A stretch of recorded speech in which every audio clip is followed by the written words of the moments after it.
Pittsburgh Opera presents Puccini's Tosca, October 5th through 13th.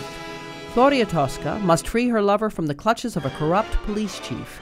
This whirlwind thriller packs romance, dark motives, betrayal, murder, and intrigue into a plot that will keep you on the edge of your seat. See why Tosca is one of the most powerful operas ever. Learn more at pittsburghopera.org/Tosca. Pittsburgh Opera, where can we take you?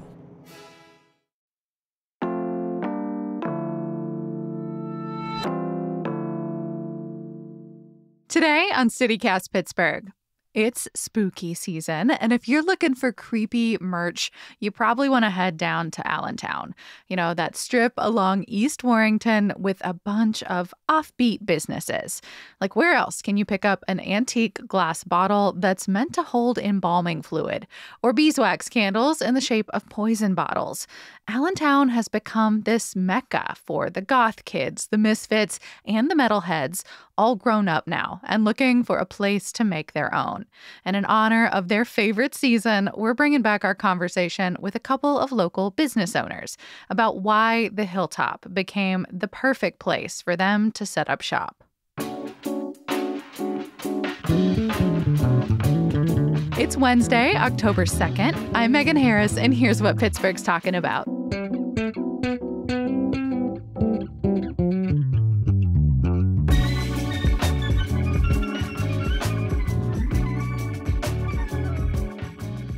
My name is Kelly Braden, and I own the Weeping Glass, and we are an oddities and curiosities shop nestled in the heart of Allentown that offers everything from Victorian funerary to quack medicinal history and antiques. And I also own Grim Wizard Coffee, which is a heavy metal pinball coffee shop right up around the corner on Arlington Avenue. My name is Zach Belanti. I own Death Comes Lifting. We are fitness for the misfits, a.k.a. Pittsburgh's Goth Gym, where you can get heavy metal, rock and roll, Sabbath, Sunday yoga classes, fitness training programs, martial arts classes, and we are decked out full of cool art and merch and good music and movies and a good time. I have heard so much talk about Allentown being super goth over the last few years. How do y'all actually classify the vibe, the businesses? What language feels right for you? I would say we're more of a place for the offbeat folks and the misfits than anything else. Yeah. We're a subculture mecca. Goth feels a little too specific for me. But I go with rebel, misfit, outlaw, stuff like that. Okay. Set the scene for me. Like, what do people see? What do you imagine people are seeing when they walk through Allentown? What do you think catches people's eye?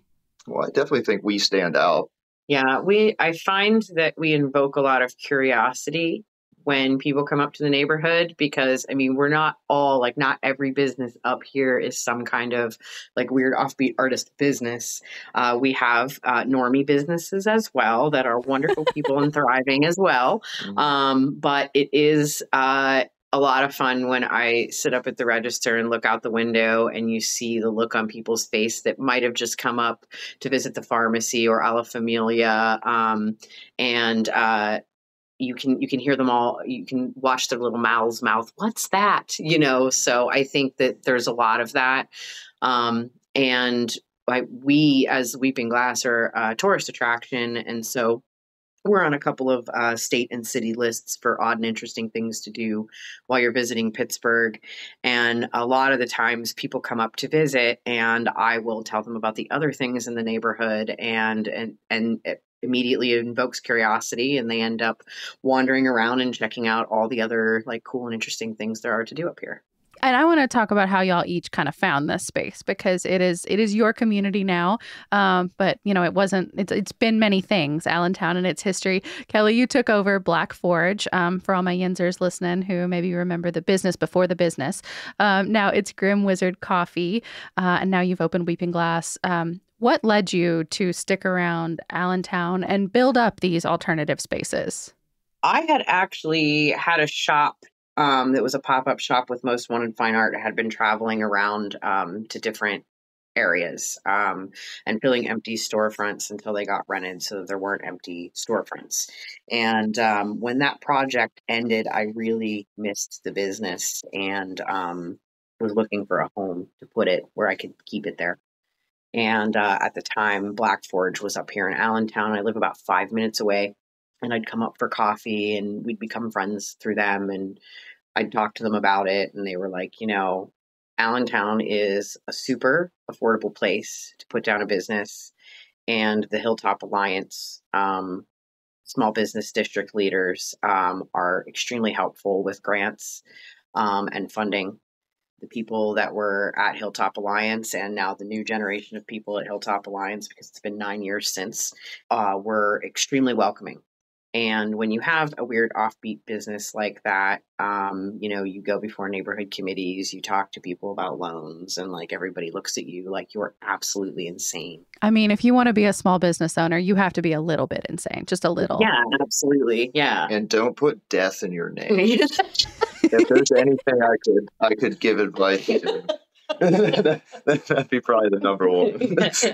Yeah. So, you tend to go to a neighborhood alliance with like something like, I'm going to open a shop that has antique human anatomy, antique medical, funerary, folklore, horror. And they're like, what could go wrong? Yeah, and Hilltop Alliance was basically that's exactly what they said. They're like, what could go wrong? So they welcomed me with open arms, and they offered the resources that someone like me would need with not a lot of startup capital, as far as like renovatement programs and helping me get signs. There's sign grants because signs are very expensive. And that was my pitch to Zach. Yeah. When he was talking about putting a gym up here, I'm like, listen, like the Neighborhood Alliance up here is really fostering young business owners. And they now see that, this was a sea of empty storefronts, and now it's full of colorful, interesting, curious businesses. And so they're more welcoming of it than ever because it's actually it's reawakening the business district up here. Yeah. Zach, what about you? Did you know you wanted to be a gym owner? Because that's kind of a calling. I always joke, like if you would have, how they vote for you in like high school in your yearbook, I would have been superlatives. Yeah, I would have been voted least likely to own a gym. So no. And I found myself in the fitness industry with this offbeat brand. And eventually it made sense to open a gym. And we've had a community around us that wanted that to happen. So I'm happy to be here and do that. But I just reached out to Kelly about it. We were already doing yoga classes at her coffee shop, Grim Wizard, and just had a small following up here. So it just really made sense. And she's right. The whole of the Hilltop Alliance and RE360 up here has just really helped us a lot and fostered our business and trying to help it grow. Your crowd's here. Yeah. Your crew's here. Yeah, your fam's here. The fam's here. Yeah, for sure. There's room at the table. Come on. Absolutely. It doesn't take as much convincing, I guess. No, it's really the communities up here. That's the coolest part, really, is everybody. You have a cool idea, we'll find you a space. Yeah.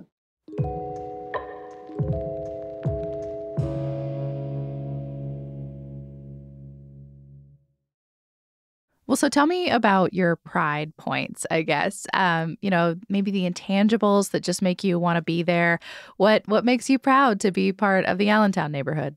It's an eclectic neighborhood to begin with. You see all kinds of people walking around this neighborhood. It's just open to everybody, and everybody knows everybody else. And it's always the same people walking up and down the street and waiting for the bus and patronizing the businesses. And so it's such a small stretch of Pittsburgh that like you just kind of get to know your neighbors, and it's nice to be able to sit outside in the summer and just talk to people and know all the people that are walking by, Yeah. So the neighbors, as weird as we are, and as maybe as like off-putting as it might be for people to like walk into like a business with a skull on it or whatever, it's really been like a warm reception, and everybody up here has been so cool and still makes the effort to come in and say hello and get to know us by name. Yeah. And yeah. I couldn't agree more. We're pretty new here. We've been open about 3 months. And something I was worried about a little bit was the response to the locals, because I knew the response would be positive from our followers already. Mm-hmm. But we have more local members than we do non-local members. People just want to come in and hang out. Like they're excited that they have a gym and a healthy spot to go in this community. Zach, I gotta say, I took a spin around your website and your workout titles are unhinged. Victim Chaser, Jacked in Space, the Flexus Gainsaw Massacre.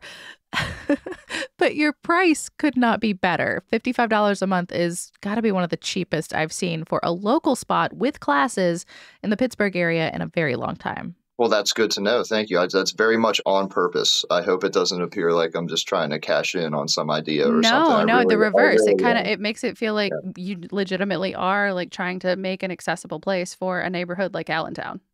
Absolutely. Yeah. That's really the heart and soul. That's the mission at the end of the day, you know? Yeah. Yeah. And I like hearing people come in because these buildings have all been here. And a lot of the people that like hang out here and are walking up and down the street have lived here their entire lives.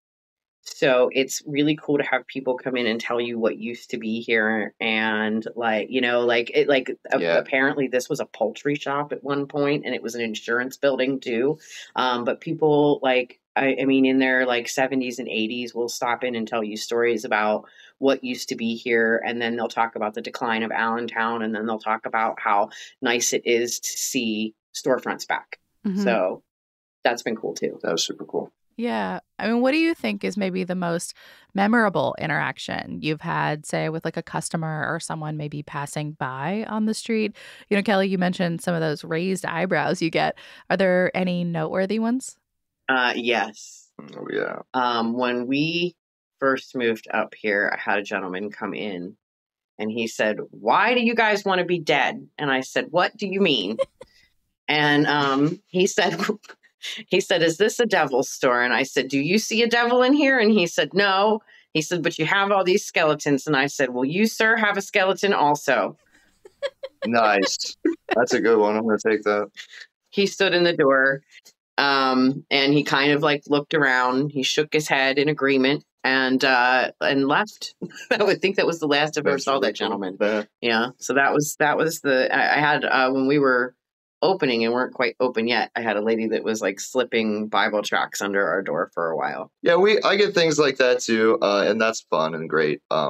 Really, it's the little stuff that I love, and I won't name drop him, but we have this kid that's a member. He's like 20, and before he left one day, you know, we joke around and stuff, and he kind of turned to me and was like, "You know, man, I would have never made it into a gym. I've never tried to get myself healthy if it wasn't for you. So thank you. Thanks for being here." You know, that stuff like that can get me through an entire month, really. Yeah. I mean, and what does that mean to y'all to kind of, you know, step back and know that you're not just providing, and, you know, in your case, Zach, like a healthy space for folks, but also like exposing them, you know, the neighborhood, but also your clientele to something that they just like would not otherwise get. There's just not a lot of opportunity for exactly what y'all do anywhere else in the city. My favorite is when teenagers come in with their parents and their parents are very clearly uncomfortable and doing this just for them. But they come in and they were like, you know, it's like their Mecca. You know, it's like they finally found a place that understands. They're that weird kid that like can't wait for art class or like whatever, you know, gets them out of bullying for not being understood why they like those things or their hair is blue or, you know, and they come in and they see me as an adult running something like that and people in there that are like-minded. It's the same with Grim Wizard, you know. You know, you walk in and you're like, wow, this is actually a safe space where anybody can come in here and not be uncomfortable. Right. And especially what we do in a physical setting, that's something even, you know, adults struggle with, feeling comfortable in gyms and comfortable in places with throw your bodies into it. That's a whole nother thing. Yeah. And to be able, an extension of that just in another way, and just to kind of carry that torch and that spirit, you know, it's like being at a rock and roll show full of a bunch of your friends, but, you know, just in a different environment. That's right. One of my friends joined your gym actually, and she had texted me and said that was because she had texted me ahead of time to get the scoop because she felt really uncomfortable in gyms. And she texted me afterwards and was like, that was the most comfortable I have ever been in a gym setting. Thank you so much for the recommendation. It's really cool. So just so you know. That's really cool. Yeah. Proves that it's working, you know. Yeah. And that's what we want. Just because I was that kid, I was that person, and I'm sure Kelly was as well. Sure was. So we're filling that need, and for us, and just leading by example. So that's very important. Well, I guess while we've got you dreaming, is there anything else you would like to see on the street at some point, over the next few months, maybe next few years, maybe something else that you think the neighborhood needs? Well, I mean, they're working on, getting some summer festivals and things for people of all ages to do, and getting some live musicians, and just kind of like reawakening a lot of our spaces. And like a lot of the abandoned lots have undergone, we use the night market funds, for example, to put in like a cement patio in the one abandoned lot and build like a little stage, so that during the summer, like a lot of our restaurants are not sit down restaurants. They're like pickup restaurants. But they put tables out there. And like I worked on a mural outside of the old Weeping Glass shop to decorate that space so that people have somewhere to go and eat up there, but more activating of a lot of the dead space that was just up here from buildings that had been torn down, and it was just weeds. Recently, Most Wanted Fine Art just put a giant sculpture. Jason Sauer just put a big sculpture in the empty lot next to Dollar Bank, and you see murals from different artists popping up, all the time. And so it's really just gone from a lot of empty storefronts and overgrown lots to some absolutely beautiful things happening, activated by artists. And that's always nice to see. Well, we're grateful for your work and for your advocacy. Kelly Braden and Zach Belanti, thank y'all so much for being great ambassadors of the neighborhood, but also great entrepreneurs in Pittsburgh. Thank you. Yeah, thank you for wanting to talk to us and caring and being interested. It means a lot. I cannot wait to try one of your classes, Zach. It's going to be fun. Let's go. It's going to be sweet.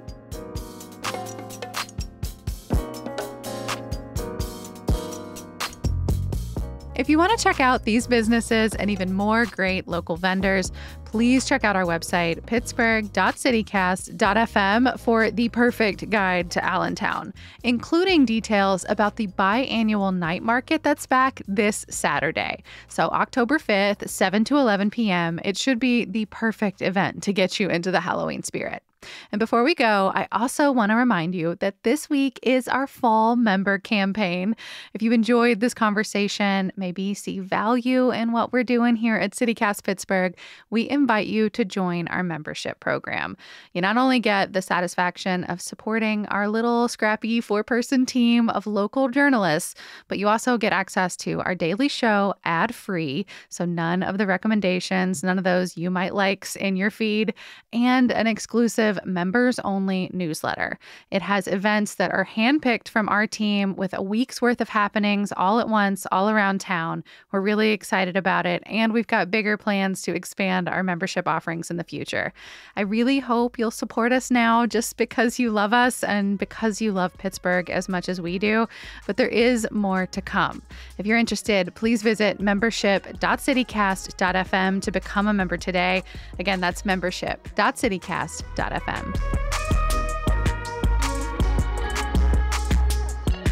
That's all for today here on CityCast Pittsburgh.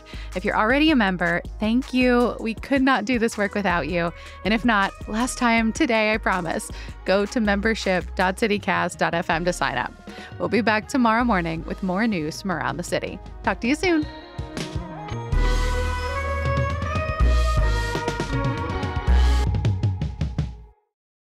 We'll make you blood protein shakes in the back. Yeah. Don't tell the health department that, Zach. Keep the man out of it around here.